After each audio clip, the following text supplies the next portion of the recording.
모발계의 우리 김진욱 원장님 유튜브 개국 축하합니다. 앞으로 감사합니다. 모바일 마이너리를 지켜주시기 바라겠습니다. 꼭 지키겠습니다. 감사합니다. 네. 감사합니다. 감사합니다. 수술 관리에 대해서 얘기를 했는데 뭐가 궁금할까요? 예를 들면 상담을 할 때 환자분이, 왜냐면 어떤 환자분들은 역시 그 좀 알만한 그 이렇게 이분은 좀 공부 좀 하시겠다 하는 분들은 확실히 논문 읽고 오고 막 교과서 읽고 오고, 가장 당황스러웠던 게 최신 논문, 아마 3일 전에 나왔던 최신 논문 읽고 와서 나한테 딱 내면서 이거 봤냐고. 뭐라고 그랬게요? 안 봤는데요. 그거 당연히 안 봤다 그러죠. 상담할 때나 수술할 때 제일 접근하기가 이렇게 중요한 게 뭐게요? 솔직한 거예요, 솔직한 거. 상담. 그러니까 환자가 나한테 뭘 물어봤을 때 나는 의사고 저 사람은 일반인이다 그래가지고 뭘 물어봤을 때 내가 아는 척을 하면 완전히 진짜 멍망신 당하기 딱 좋고, 모르는 건 깔끔하게 모르고 아시면 저한테 좀 알려주세요. 저도 좀 배우고 싶다. 그럼 자기가 정말 논문, 최신 논문 읽어갖고 최신 정보를 안다. 근데 대부분의 문제가 뭐냐면 알 필요가 없는 거, 알아도 달라질 거 없는 거, 혹은 그 사람이 연구 초안은 냈으나 아직 결론 지어지지 않은 거, 이런 것들이 많기 때문에 사실 저는 이렇게 대답을 해요. 한 5분 정도 혹은 10분 정도 듣고 맨 마지막에 수술 결과는 상관은 없습니다.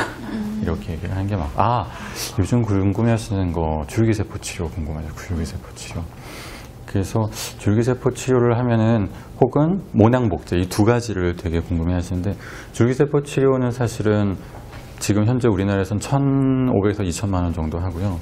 일단 자기의 골수에서 혈액 채취해서 4주에서 6주 정도 배양을 해서 다시 자신의 이제 혈관에 주입을 해주는데, 제가 한 6년 전에 우리나라에서 아주 유명한 파미셀이라는 줄기세포 치료 원천 기술을 갖고 계신 상장돼 있는 회사의 대표님께서 저희 의과대학교 은사님이시라 같이 한번 말씀을 나눈 적이 있고 한번 진행해 본 적이 있어요. 그래서 3번을 이렇게 민머리이신 분에게 줄기세포 치료를 해드렸어요. 무려 시가 2천만 원씩 3번 6천만 원을 지원받아서 했었는데 솜털은 났어요. 마치 마이녹실 바른 것처럼. 근데 유희한 머리카락은 한 올도 나지 않았어요. 네, 그래서 그게 잘 됐으면 저도 우리 은사님께서 더 좋은 어떤 사업적인 비전이 있었겠으나 그거는 안 됐고요. 모낭복제 아주 좋은 건데 은사님 그 회사에서 모낭복제 기술도 있으셨어요. 그래서 하셨다고도 했어요. 한 모낭당 평균 우리나라는 뭐 2.5모 정도가 있죠. 남자는. 여자는 2모가 있는데 6년 전에 그 당시 들었던 비용이 한 모낭 복제가 5천만 원이었어요. 우리가 보통 대량 이식을 한다 그러면 한 8,000모도 신고 6,000모도 신고 그러는데 계산이 안 돼서 모르겠는데 아마 진짜 그 큰 돈은 아마 중국 갑부도 굳이, 왜냐 가성비가 너무 떨어지니까. 그러나 또 많은 분들이 또 관심을 갖고 또 복제를 하고 개발을 하게 되면 아마 뭐 자유 경쟁을 하게 되면 단가가 떨어지는 거니까 언젠가는 모낭 복제, 그래서 복제가 돼도 누군가 이식은 해야 되잖아요. 근데 환자분들이 자주 물어보셨잖아요. 그건 제가 그래요. 제가 지금 힘들게 채취를 하고 이식을 하는데 복제가 되더라도 이식은 인간이 해야 될 것 같다. 왜냐하면 사람들이 뭐 두피의 성질, 2차라면 흉터, 그 어떤 모든 기존모의 머리카락의 방향 각도가 다르기 때문에 컴퓨터가 아무리 분석을 잘해도 이식은 인간이 해야 될 것 같다. 그래서 저는 앞으로는 이식만 하겠습니다라고 뭐 농담처럼 얘기하기도 하고 하잖아요. 그래서 그렇죠. 정말로 궁금한 거 아무거나 물어봐 주면 나 나름대로 참 공부 열심히 해서 대답은 할 수 있고. 혹시 궁금하신 거 없으십니까? 먼저 번에 우리 선생님들께서 되게 좋은 질문도 해주시고 답변도 드리고 했는데. 네, 선생님. 머리가 가려우면은 네네네. 나이 먹으면 이제 흰머리가 난다는데 사실인가요? 머리가 가려우면 흰머리가 난다. 그것이 직접적인 연관은 없는데요. 그래도 간접적인 연관이 있을 것 같습니다.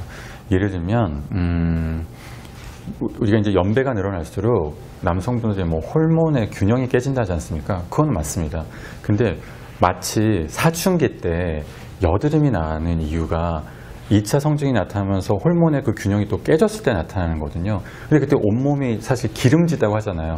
그래서 머리도 간질간질하고 얼굴에선 뾰루지도 나고 여드름도 나는 것처럼 연세가 어느 정도 드시면서 어떤 이제까지 청년, 중년 초기에 지키던 호르몬의 균형이 깨지면서 기름샘의 분비가 원활해지는 건 맞습니다. 그리고 사실 그 탈모의 증상 중에서도 머리카락, 그러니까 두피가 되게 기름져서 미만성 두피염이 계속 지속되거든요. 마찬가지라고 보시면 돼요. 그거의 작은 어떠한 스케일이라고 보시면 맞습니다. 연배가 드시면서 만약에 내가 노화가 시작된다고 느끼셨을 때 사실 의학적으로는 20살부터 노화가 시작된다고 하는데요. 그것이 좀 더 나 스스로 느끼는 건 막 50대라고 하시면 그때부터 흰머리도 좀 날 것 같고 그 다음에 두피도 어떤 남성 호르몬의 균형이 깨지면서 더 기름져지면서 근질근질하고 그러면서 염증도 생기고 그렇지만 어느 정도의 간접적인 연관성은 있지만 직접적으로 내가 두피가 근질근질하면 흰머리가 나는구나는 아닙니다. 네, 근데 그것이 두피와 모낭의 어떤 노화의 한 단계다 생각하시면 되겠습니다. 네, 네 얼마든지 해주십시오. 네, 얼마든지요. 좀 있거든요. 예. 근데 병원을 다녀왔는데 네. 선생님이 무조건 천연 샴푸를 만들어서 아. 하는데 판매되니까 사실 진짜 저는 잘 모르겠고 아. 왜 천연을 써야 되는지 사실 차이점이 좀 그 이유가 두피와 지금 우리 질문을 주신 분께서는 조금 있다고 하시는 게 탈모기가 있다고 말씀하시는 겁니까? 아니면 어떤 게 있다고 말씀하시는 많이 겁니까? 빠졌어요. 네. 저 휑하게 보일 정도. 한번 보여주세요. 살짝 숙여가 줄 수 있으세요? 네. 자, 이게 상대적인 빈 공감이신데 왜냐하면 상태 혹시 연배가 어떻게 되셨어요? 올해 49세 71년생이세요? 아, 저랑 동갑이세요. 네, 저랑 동갑이세요. 제가 아까 말씀드렸죠. 의학적이나 생물학적으로는 20살부터 노화가 시작이 된대요. 1살부터 19세까지 나이를 막 이제 나는 어른이 된다고 생각을 했는데 어른 되자마자 이제 늙기 시작하는 거거든요. 그러니까 우리가 29년째 지금 노화가 진행 중이거든요. 예전에 비해서 가늘어지는 거는 노화예요. 제가 딱 언뜻 봐도 탈모는 없으세요. 그러니까 노화에 의해서 우리 선생님이 말씀하신 것처럼 남자들은 약간 두피가 기름지고 근질근질하다. 여성분들은 탈모 없이라도 약간 가늘어지고 갱년기 이후에는 완전 눈에 확 띌 만큼 가늘어지거든요. 그건 이제 노화의 일반적인 증상인데 두피 건강과 모발과는 직접적인 연관은 전혀 없습니다. 그러니까 얘가 머리카락이잖아요. 얘가 가늘어지는 데는 두피가 아니고요. 두피 밑에 여성분은 3mm, 남성분은 5mm 밑에는 모낭에서 머리카락이 가늘어지고 흰머리도 모낭에서부터 나는 거고 그러는 것이거든요. 근데 굳이 머리카락이 가늘어져서 여쭤보니까 계면활성제가 천연 계면활성제를 쓰라고 하는 것은 직접적인 연관성이 없는 답을 드린 거예요. 그래서 탈모 샴푸가 사실은 탈모가 있는 모든 분들이 두피 건강이 안 좋으세요. 두피가 기름지기 때문에 그것이 탈모의 증상 중에 하나이기 때문에 그래서 나 탈모 생겨서 머리가 근질근질하니까 두피가 이 샴푸를 쓰니까 두피가 너무 깨끗해지고 화하고 간지러운 게 없어지니까 마치 탈모도 치료가 된 것 같은 착각에 빠지는 거예요. 그래서 초반에 탈모 증상 아니죠. 처음에는 탈모 방지였는데 요즘은 조금 더 이미지를 좀 솔직하게 하고 싶은 브랜드에선 탈모 증상 완화 샴푸로 이름 자체가 바뀌었죠. 그렇게 생각하시면 돼요. 그래서 어느 누구라도 천연 샴푸를 쓰시는 거는 두피 건강에 도움이 됩니다만 노 샴푸라는 무브먼트가 있었잖아요. 헐리우드 스타들도 머리 안 감니다. 그거는 정말 두피를 상태를 병적으로 만들어서 염증에 의해서 영구적인 탈모가 생길 수도 있는 것이기 때문에 피부과 선생님들 말씀하세요. 노 샴푸는 틀린 거다. 샴푸는 반드시 써야 한다. 특히 두피가 인체에서 가장 기름지기 때문에 세정 능력이 훨씬 더 비누보다 샴푸가 훨씬 더 세정 능력이 좋습니다. 강력한 계면활성제거든요. 그래서 샴푸는 꼭 쓰시고요. 근데 천연은 사실 세정력이 떨어질 수 있으니 그 부분에 대해서 한번 써보시고 세정력이 충분하고 두피에 기름기가 안 생기고 염증이 안 생긴다면 천연, 올게닉, 유기농 그런 샴푸 쓰시는 거 좋습니다. 네. 만들었어요. 그런 것도 되게 좋으세요. 그래서 차이점은 이해가 안 돼가지고. 그 차이점이요? 제 경험으로는 되게 가려움증이 많이 없어지고 못 만든 동안 시중 걸 쓰면 좀 많이 가렵긴 했었거든요. 근데 그게 선입견이실 수도 있는데 만약에 그렇다면은 단순하게는 정말 피부과에 가셔서요. 알러지 테스트를 해보세요. 내가 정말 계면활성제에 알러지 반응이 있는지 스킨 테스트 해주거든요. 명백하게 진단을 받으시는 게 좋을 것 같아요. 막연한 상상보다는.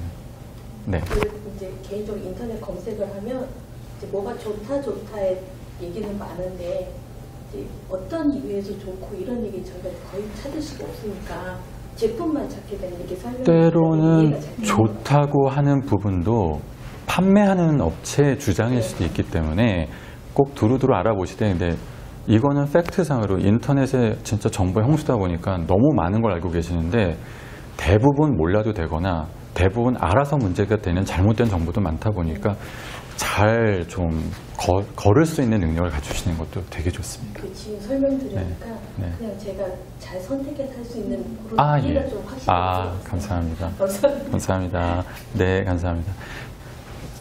유팀이 먼저 인사를 드리세요. 마지막 인사요? 마지막 인사. 못하겠는데. 먼저 해요, 그럼. 한 실장이 먼저 해봐요. 이렇게 웃으면서 해도 돼요. 왜냐면 우리는 짠 게 없으니까. 오늘은 어색하답니다. 유건 팀장은 인사를 못 드린다고 하니까 한송이 실장만 인사드릴게요. 드리세요. 예, 감사합니다. 오늘도 그래도 관심 깊게 지켜봐 주셔서 감사하고요. 혹시 궁금하신 내용 댓글에 남겨주시면 저희가 그 부분을 집중적으로 발췌해서 공부해서 자유 토론으로 또 답변 드리겠습니다. 감사합니다. 네.